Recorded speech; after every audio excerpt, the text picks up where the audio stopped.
What's up, guys? Welcome back. We're doing our fifth and final edition of our 5x5 series. That's right.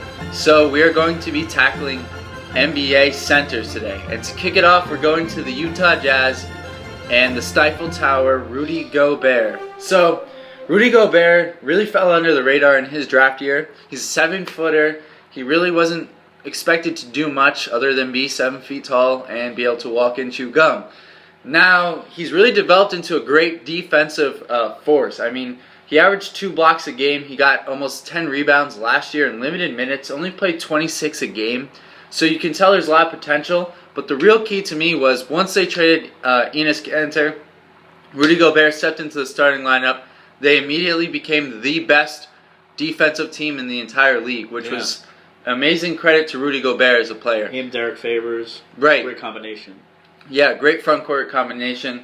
Offensively, very limited player. He's really there to set screens, roll to the basket, and dunk any opportunity he can. Other than that, not much you're going to get from him, which is why he is the number 5 player on this list. Now, John, who do we have at number 4? At number 4, we have Deandre Jordan from the Los Angeles Clippers. Almost went to the Dallas Mavericks this offseason, but as we all know, he did stay with the Clippers. Last year was his best year as a professional to date. He had 11 points, 15 rebounds per game.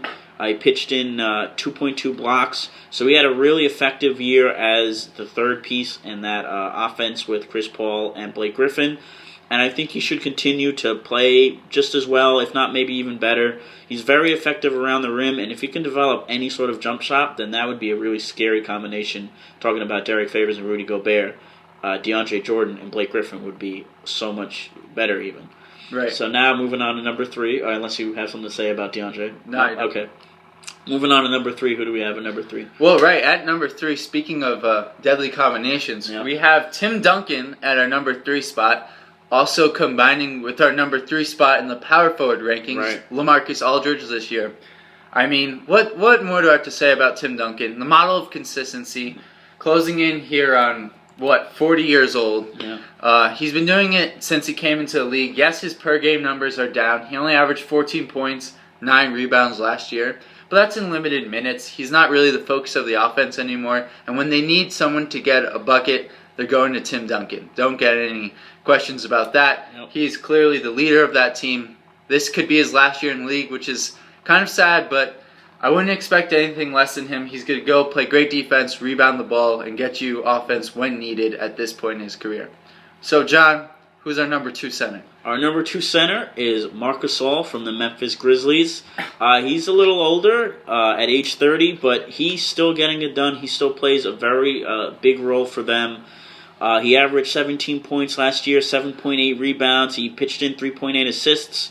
A very effective player. He doesn't get a lot of publicity because he plays on Memphis, and Memphis is kind of an underrated team. But I think he's definitely one of the best centers out there right now. Okay, right. So our number 1 center, probably a surprise to most people. Who do we have, Jack? Right, we have Demarcus Boogie Cousins. Last year, he took a real step forward. He averaged 24 points a game and 13 rebounds. He also averaged 3.5 assists, which is a huge number for any center. I mean, Marc Gasol's the only other guy who really puts up assist numbers like that. Yeah. So for Boogie to also do that is a huge accomplishment for him.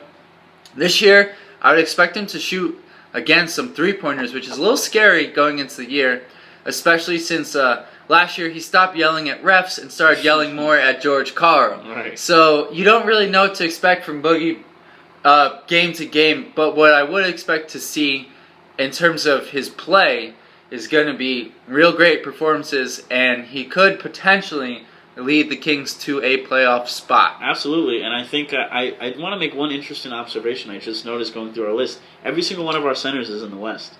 Right, yeah. I mean, if that doesn't prove to you that the Eastern Conference is pretty pathetic, I don't know what else will. All right, guys, that's a wrap from us. Those are our top 5 centers. Please stay tuned for more videos and subscribe.